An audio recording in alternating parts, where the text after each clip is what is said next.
Divorce is a Ponzi scheme.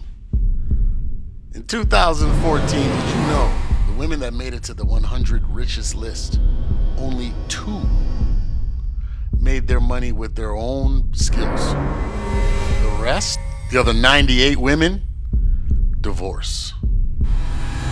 Stop the cap. You ain't out there grinding and getting money. Y'all are marrying dudes. And after they've put their sweat and equity into thinking this was forever, following the 80% of women are the initiators of divorce rule, y'all ran out there, got divorced, and then took that man's half of that man's money, alienated from his children. Stop the cap. You ain't build nothing. You came to steal and destroy. Red flag. My man said, stop the cap. Hey, but nah, he also said that, it was a Ponzi scheme. And honestly, I agree wholeheartedly. But this is nothing new, guys. All divorce does is really transfer wealth. The world's richest women, some of the world's richest women, how do you think they got there? And yes, this goes both ways. A woman could get, how can I say this? She could get divorced and from a man and, she have to pay. But the scales are so tipped to the other side by such a large margin that it's almost like the opposite side of that is almost like statistically insignificant. It's like it don't really matter. You feel me? Like it's just one of those things, man. The reason why marriages today are in trouble is because people think it's the end goal instead of the starting point. Rewind! You think you won the race when no, that is just registration table. You know what I'm saying? There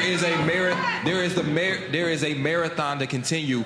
And when we celebrate, we celebrate the wedding and the pictures, and we do all this hype, and then after you do that big payoff, now it's what's next. A lot of us spent more time planning the wedding, what the colors was gonna be, who our bridesmaid and groomsmen, but we didn't go to therapy before. We didn't actually map out a plan. We said those traditional vows that wasn't even specific to us. We didn't even make a covenant with each other. We didn't make a contract. We didn't have the emergency procedures. So my point is, I want everybody to think about that.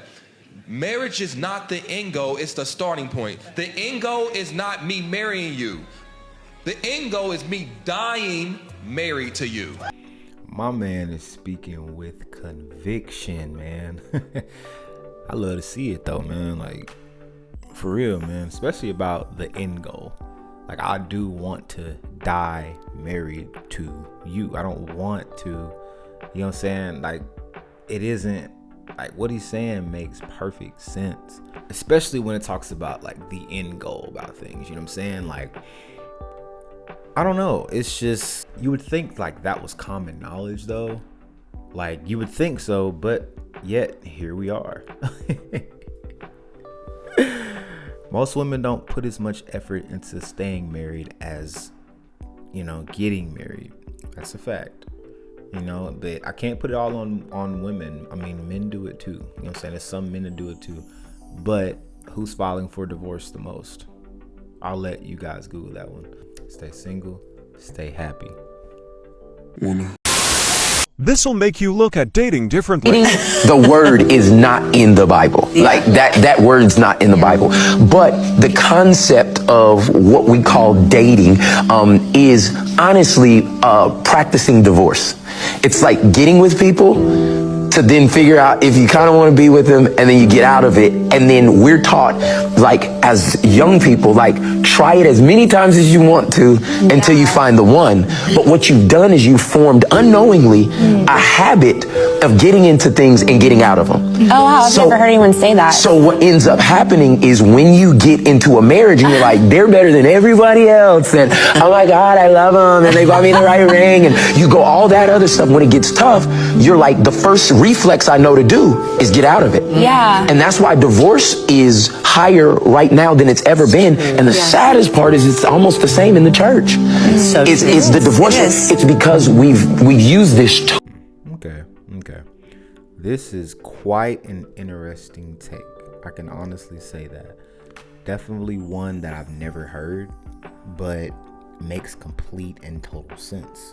We've been trained since high school, junior high, hell, some of us elementary, to date around. Like, we've been trained to do that. So I guess, you know what I'm saying, I can say, like, I'm guessing it was an expectation for us to grow out of it. That's men and women. It was an expectation for us to grow out of it, but, you know what I'm saying, we never did. And since it's something that I guess that we've done for so long, it's a learned behavior, you know what I'm saying? So we do it subconsciously. And you know, that's an interesting take. I can honestly say that. I've never thought about it that way, but it's very, very, very interesting take. I'm gonna have to look more into his stuff, man, for real. But I'm gonna leave it at that, man.